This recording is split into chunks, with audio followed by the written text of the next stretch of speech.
for coming. Thanks for everyone for showing up. We'd like to welcome you to Restaurant Cesaria. Restaurant Cesaria.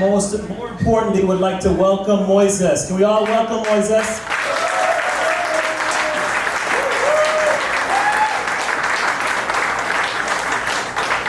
I'm going to take 2 minutes only to introduce Moises to you, but I want to talk to you. Everybody knows Moises has the experience, he has the know-how, he has the passion, but I want to talk to you about Moises from a very personal place, not from a political place. I knew Moises before he was in office, and I knew him as someone, if you needed something, you can call. If you needed something done, you can call. If somebody was in trouble, you can call. If it was somebody he didn't know, it didn't matter. You can call. You can call him, and he would show up. I knew him from church. I knew him as the person who showed up first, and who was there last. He carried all the tables, he carried all the chairs, and then he made sure people had water, and he made sure people were taken care of, and on the big events. That's where I know this guy from. He's got a huge heart. He's got a huge heart, and sometimes that heart from full just spills out, right? And he brings all that energy and passion because he cares. He cares. He cares. Moises doesn't only care, he loves his community. He loves Brockton. Yes. He loves what he does. And if you know what I'm talking about. You know what I'm talking about. First of all, we should thank his dear wife, because she's the one who makes the sacrifices for him to do the work that he does. She's the one. But look, Brockton has been in great hands for years with Moises there doing all types of good work. But Brockton will be in an exceptional hand in the executive seat again when Moises becomes the next mayor. When Moises becomes the next mayor. And he's becoming there at a time when we really need him. Where our country really needs him. I'm a proud American. And Moises would tell me, in order to be a proud American, you have to be the best citizen you can be anywhere you are. That is how you show your American pride. And so, and he told me, he said, John, just 2 minutes, but I'm only going to talk for 5. And so I've got to just bring him on board. But there's a lot to say about a man who I know has given his heart for his neighbor, has given his heart for his community. And I just want to say one thing. Boston is down the street from Brockton. Brockton and Boston is connected in so many ways it's not even funny, right? So it's nice to see some of the names here, but it's also good to see some of the people from Brockton come down so we can support the next mayor of Brockton, Moises Rodrigues. Let's hear it. We're not on your feet, but let's hear it for Moises.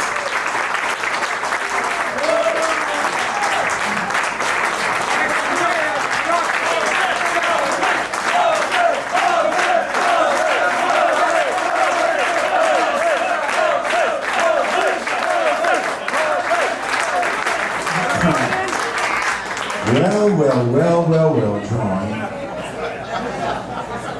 John, honestly, I want to thank you from the bottom of my heart. You know, you and I go back, way back. There's not a single Mother's Day, 3 de Maio here that you don't hook up in Roxbury and do good for our community. But you have been someone that I am proud to call a friend, proud to call a relative. Because of all the work that you've done, not just within this community, but with our church, within the city of Boston, and even helping us in the city of Brockton. So I'm honored to call you a friend and to call you someone that I truly, truly believe in. And thank you for doing this.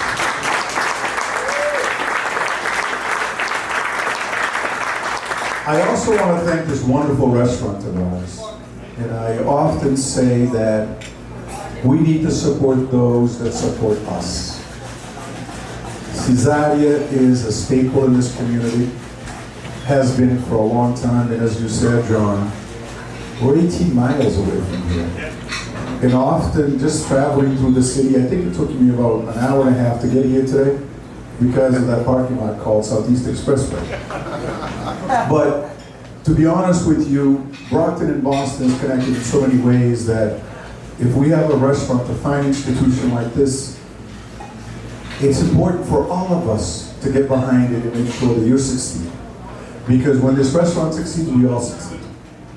I take a little pride in the fact that somebody can say, hey, there's this Cape Verdean restaurant in Boston called Cesaria that's doing well. I get a piece of that as well too, just coming from this community. So I'm honored, and I want to thank Tony, Jose, yourself, and every single person that's part of this wonderful institution known as Cesaria Restaurant in Boston, because you guys have done some great and wonderful things. And as far as I'm concerned, I want to see you here for the next 20, 30, 40, 50 years, even though it might not be around for 30, 40, 50 years, because some of us are getting a little long on the tooth. But I want to make sure that it's here for the ages and the years to come. Now, when you think about it, I've been involved in city government now for a good 16 years or so. First, I was an assistant to a mayor in the city, and I've been a city council, elected city council over the last 12 years. And I actually had the opportunity to serve as the mayor of the city when Mayor Carpenter passed away a few years ago, and I did it for 7 months. I actually said I didn't want to do it anymore. 7 months was enough. Enough of this, done that. It's over. But we are at a crossroads right now. Our city is one of the dirtiest cities in Massachusetts. I'm not just saying that, people are saying that. We are now probably one of the more unsafe communities in Massachusetts. I think it's us in Boston, we're brothers and sisters. And to be 6 times smaller than Boston, but yet having numbers in criminality that rivals Boston, is a little sickening, to be honest with you. What our folks want in our community is something very simple. All they want is to have a quality of life that everyone strives for. We want clean streets, we want safe streets, we want safe schools, we want good schools, and we want to have a community that we can call our home and be proud of, to drive home at nighttime, to spend the weekends in our community. But right now, I can't say that honestly about the city of Brockton. Not a single day goes by that you hear that there's a shooting in the city, or there's a murder-suicide that takes place in the community because of the pandemic that's actually, it's not even an epidemic, it's a pandemic that's taking place in this world with domestic violence within our communities. It's not just a pandemic, it's not just an epidemic, it's a pandemic. And the same way that we took care of COVID-19, I think it's time that we put our minds together and deal with the issue that is domestic violence within our communities. We have to seriously look at that, because it's killing our people, it's killing our future, and it's taking away from us. But we can't do that alone. We just reach for this guy.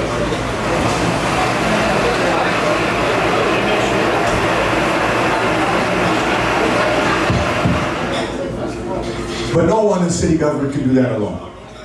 And I've told the people in our city that this election, or my election into City Hall, isn't going to be about me.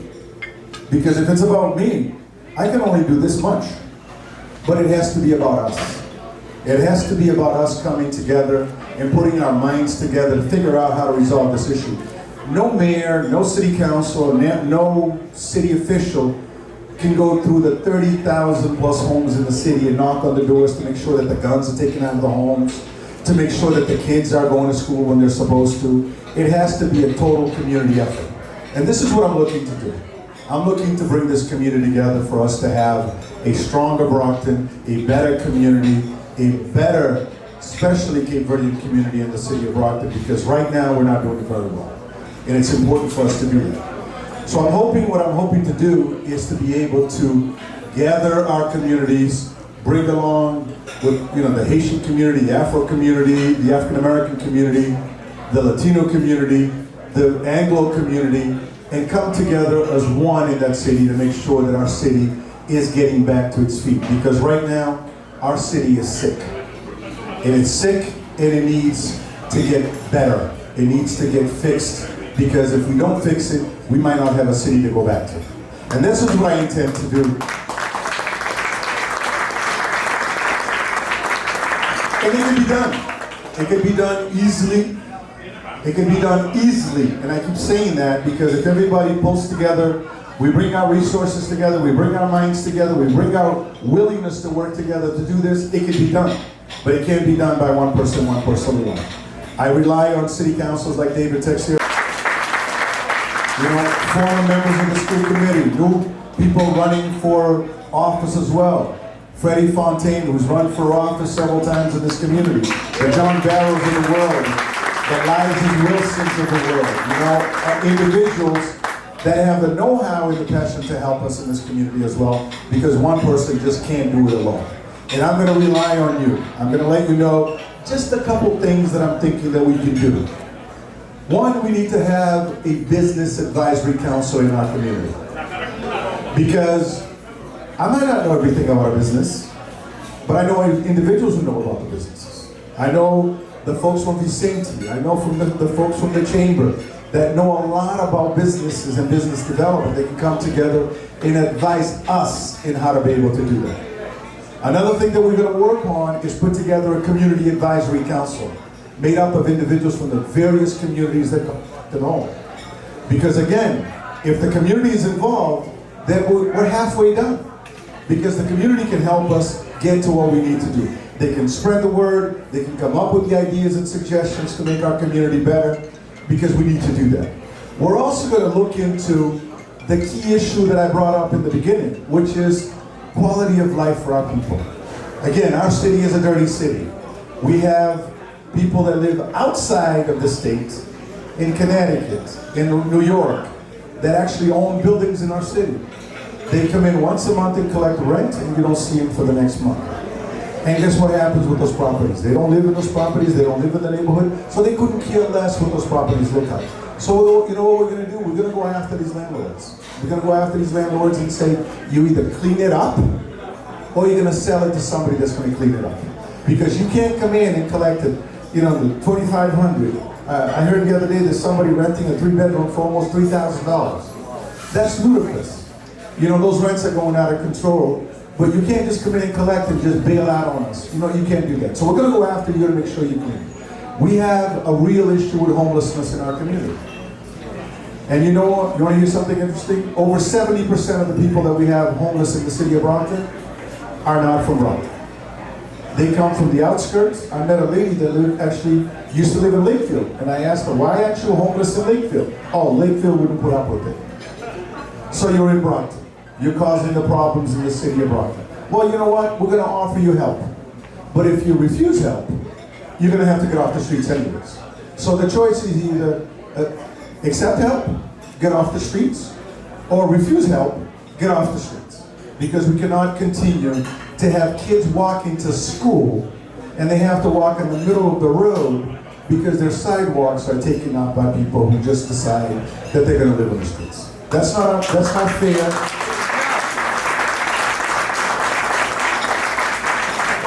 That's not fair to the business people that try to make ends meet in that community, and it's also not fair to the little kids, 5-year-olds, 6-year-olds, 7-year-olds that go to the elementary school that have to put up with that. We had a 5-year-old come home with a bunch of syringes that this kid picked up because he wanted to go play doctor.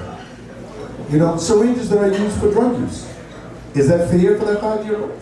So who's speaking out for the 5-year-old? So some of us have to do that. And that's what I intend to do, but with the help from my community. From our community. And I count on you to be a partner in this. I count on you to be the hand that guides this. I count on you to be the brain behind this whole thing. I count on you to give us the energy that we need to turn things around in Brockton. Because right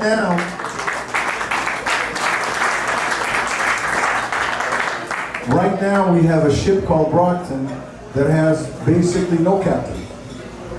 There's nobody driving the boats. It's just going around and around and around.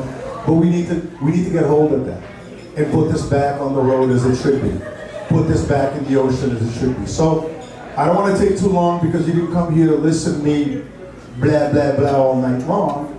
But I just want to, again, thank you for being here. Thank you for being a part of this. Thank you for being a part of this movement, this us movement. And with your help, I'm sure we're going to be successful in November. We're going to bring together the team that we need to bring together to make sure that our city is progressing as it has done in the past. This is nothing new. We have done this before, and it's easily doable again. But we can only do it with your help and with the help of your friends and your neighbors. Remember, we have an election, a primary, that's going to take place on September the 16th. Call your friends, call your neighbors, call your enemies, call anybody that you want to, and make sure they show up and participate in that process and vote for the survival of the city of Brockton. We owe it to everybody. We owe it to the people that look at us with those beady eyes to make sure that we're doing our part, to make sure that the city succeeds, and we can all be proud of calling Brockton the city that always has been the city of my childhood and the city of my town and a lot of your time. So thank you for being here. God bless you all. Please continue to bless this great country of ours, because without you, we are nothing. So thank you.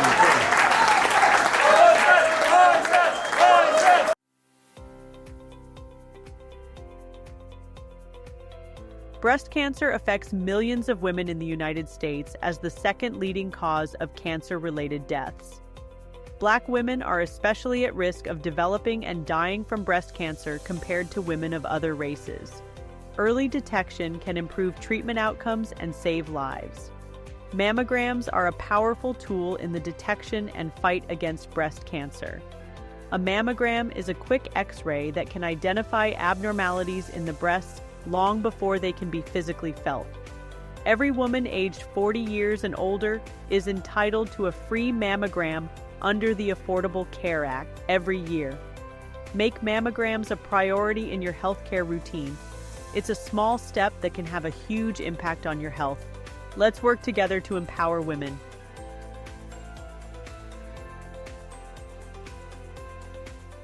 Black men, we stand tall, we lead, we protect, we show up for our families, our communities, our people. But when it comes to our own health, too many of us stay quiet. And that silence, it's costing lives. Here's the truth. African American men are twice as likely to die from prostate cancer. Twice. But listen, when caught early, it's 98% treatable. That means getting checked isn't just about you. It's about being there for the ones who need you most. Fellas, if you're 45 or older or have a family history, it's time. The exam is fast, simple, and it could save your life. Strength isn't just in what we do, it's in the choices we make. Don't wait. Take control of your health today.